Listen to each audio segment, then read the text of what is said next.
Hello everyone, welcome back to homework videos. We are now in module 3 and we're in topic A, and this is lesson 1's homework. We're just beginning this module, which is very exciting. It's a big one. Module 2 only had 5 lessons. This has 37. So it's going to take us a while, but we'll do it. So for our first lesson, the objective is to investigate and use the formulas for area and perimeter of rectangles. Now, I know you all know what area is. It's the inside, and perimeter is the outside edge. But it's going to be important to use the formulas when solving these problems. So that's probably the most important part. So let's get started. For the first two, we're going to determine the perimeter and area of these rectangles. So the first thing you need to do if you have a rectangle and you don't know the sides, you use your pencil and you make dots and you count. So when we count this side, it's 8 and the width is 5. So area, the formula is area equals length times width. And since we know the length is 8 and the width is 5, area equals 8 times 5, which is 40. And we did talk about that it's important to know your facts because it makes everything else easier. So please make sure you're practicing your facts. We gave you multiplication and division tables today to help you because we don't want the multiplication facts slowing you down. It's okay to use that tool because the more you use it, the more you'll be practicing and learning your facts. So it's not a bad thing to use your multiplication and division table. That is a tool. Because, as I said, we don't want the facts to be stopping you from doing these problems. So now we know the area is 40. We don't have a unit. It's just 40. Perimeter is 2 times length plus width because these are rectangles. If it wasn't a rectangle, it would just be side plus side plus side plus side plus side. But when it's a rectangle, or I should say a quadrilateral, it's 2, you add the length and width, and then you multiply it by 2 because it would be 8 plus 8, which is 8 times 2, and 5 plus 5, which is 5 times 2. So we know the length is 8 and the width is 5. 8 plus 5 is 13. 2 times 13 is 26. So again, you should know your doubles. So that means the area is 40 and the perimeter is 26. Again, counting the squares, we know that the length, the width is 5 and the length is 7. Area is length times width, which means it's 7 times 5, so the area is 35. Perimeter is 2 times length plus width. So 7 plus 5 is 12, and 2 times 12 is 24. So that is our perimeter. Now they're telling us the sides, but it's the same concept. Oh, I should have my units here, shouldn't I? Now that I'm looking at this. Oops, let's make this a little bit bigger. And why don't I do this ahead of time? So this will also be, actually this will be square centimeters. I'll make that a little bigger. Okay, so since we know the length and the width, area is length times width. So area is 7 times 3. So area is 21 centimeters. Oh, I wrote the wrong number. I did this, you know what? This is good that I'm doing this because I'm noticing that I did this backwards because I think in the previous problem, area was on top. So that's a good thing that I checked this, and it's always good to double check your work. So perimeter is 2 times the length plus the width. So it's 2 times 7 plus 3. So it's 7 plus 3 is 10, and 2 times 10 is 20. So the perimeter is 20 centimeters. So the centimeters is the distance around the outside.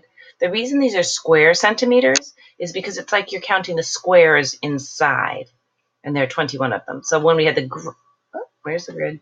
The grid, the area, if you counted the squares. Okay. I forget which one we were on. Here we go. So, oh, and again, I don't have the units. So they told us the width was 4 and the length was 9. Area is length times width. So area is 9 times 4. So the area is 36. I did that again. Look at that. 36 square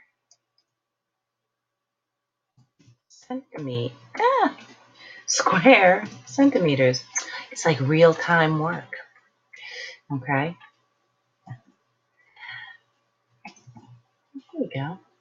Look at you watching me work. Perimeter is 2 times length plus width. So 9 plus 4 is 13. 2 times 13 is 26. 26 centimeters.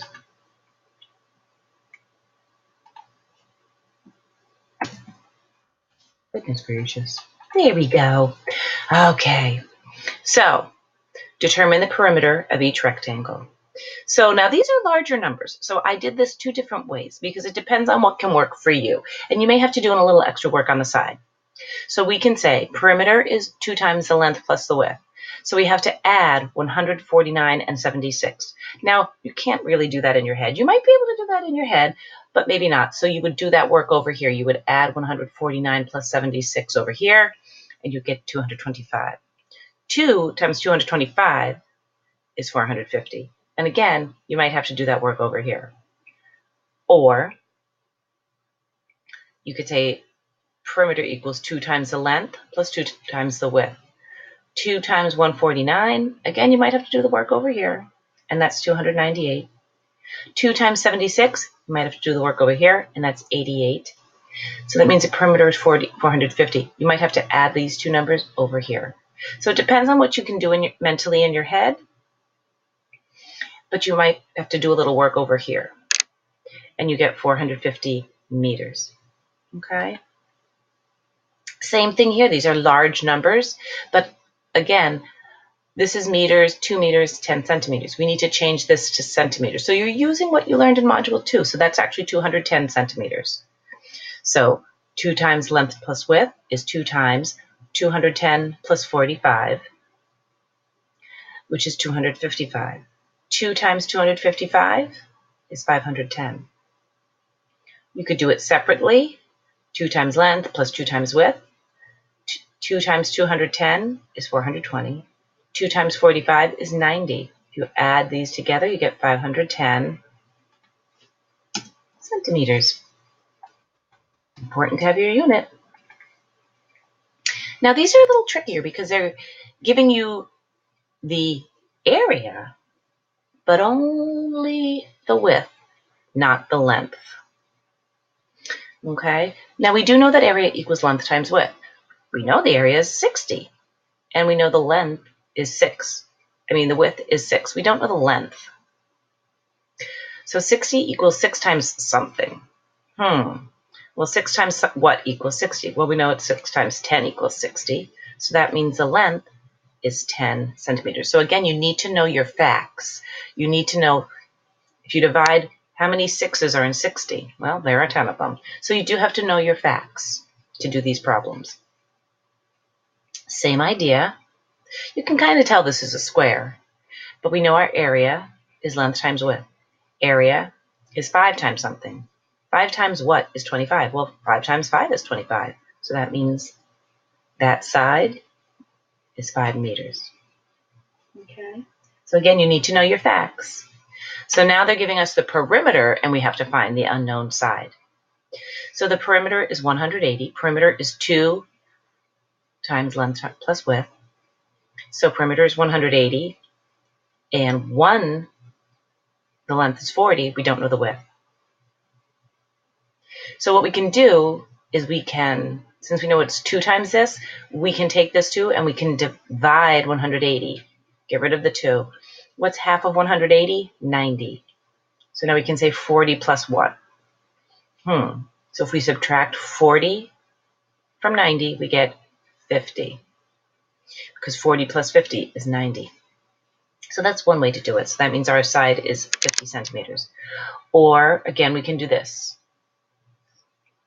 Perimeter equals 2 times length plus 2 times width. 180 equals 2 times 40 plus 2 times x. 80, 2 times 40 is 80, so 180 equals 80 plus 2x. So if we subtract 80 from this side, we get 100. 100 equals 2x. Well, 2 times what is 100? 2 times 50 is 100. So that's 50. Same idea here. We have the perimeter and one side, but we're missing a side. So perimeter equals 2 times length plus width. 1,000 equals 2 times 150 plus x. So again, we can take this 2 and move it to this side, divide 1,000. What's half of 1,000? 500. 500 equals 150 plus x. If we subtract 150 from 500, we get 350. You're going to have to do some work over here. So 150 plus 350 is 500. You can do it this way. Perimeter equals 2 times length plus 2 times width. 1,000 equals 2 times 150 plus 2x. 2 times 150 is 300. So 1,000 equals 300 plus 2x. If we subtract the 300 from 1,000, we get 700. So 700 equals 2x. Well, what's half of 700? 350. So we know the side is 350 meters. I know I'm going quickly, but we did do this in class with a problem set. So hopefully this is a review. You might not have even gotten to these problems, and that's okay as well. You're only doing the problems that were circled in your homework. And the problems that we circled are the problems that you completed in your problem set, because we're certainly not going to have you do homework that we didn't practice in class. So when you work in small groups with myself and Mrs. Crosby, we circle the problems that you need to do for homework, because it's more important to practice what you know. Obviously, these last few problems are more challenging, and that's how the Eureka problems progress. They start out with the core lesson in the first few problems, and as the problems progress, they get more difficult until we're here where you have missing sides. And this is the most difficult because they're giving us the area and the perimeter, and they're not giving us either side. So you do need to know your facts here and have good number sense to be able to do these. So this is much higher level thinking. So they gave us the area and the perimeter, and we have to kind of figure out what numbers work here. So we know the perimeter is 2 times length plus width. We know the perimeter is 24. So it's 2 times length plus width. Well, I know half of 24 is 12. So I have to figure out two numbers that equal 12. And I kind of did this in my head, because I also know that these two numbers multiplied need to equal 32. And so I know I tried, let's see, for 12 I did 2 and 10, but then I said, but 2 times 10 is 20. Then I tried 3 plus 9, but 3 times 9 is 27, so that's not 32. So then I did 4 plus 8. I said, well, but 8 plus 4 is, that is 32. So I kind of went through my head because I knew that 2 times 12 equals 24. So I knew that my two numbers, my length and plus width, had to equal 12. So 8 plus 4 is 12. 2 times 12 is 24. So then I knew area equals length times width, and I knew from trying this out that 8 times 4 is 32. So I knew that my length was 8 centimeters and my width was 4 centimeters. So you do kind of have to understand and have that number sense to answer these, because now we have 36 for the area and 30 for the perimeter. So perimeter equals length plus width. Well, and the perimeter is 30. So I know that 2 times 15 is 30. So I knew my two numbers had to equal 15, but I also knew that multiplied, they needed to equal 36. So to equal 15, it could be 10 plus 5, but 10 times 5 is 50. So I came up with, how can I make 36? Well, I know it's not 9 times 4, because 9 plus 4 is 13, and it has to be 15. So how else can I make 36? 6 times 6, but this is not a square, so I knew it wasn't 6. And 6 plus 6 is 12, and that won't give us this. So I knew from what I know about 15, I know 12 times 3 is 36. So again, you need to know your facts and you have that number sense. So 12 plus 3 is 15. 2 times 15 is 30. So now we know area equals length times width. So 12 and 3. 12 times 3 is 36. So that means our width is 3 and our length is 12. And we're done. So again, if you didn't get to this problem, it's okay to listen to it and kind of think about it. But when you get to the last problem, that is the most challenging. And you really have to know your facts and have that number sense and to be able to mentally try out some different numbers. If you can always do work on the side as well, but this is kind of like mental math to kind of know that, well, 2 times what equals 24? Well, 12 times 2 is 24. So I have to make 12. So you need to have that basic number sense to do these final questions. So we'll see you tomorrow morning to do lesson 2 in class. And that will be awesome. Cannot wait. Bye.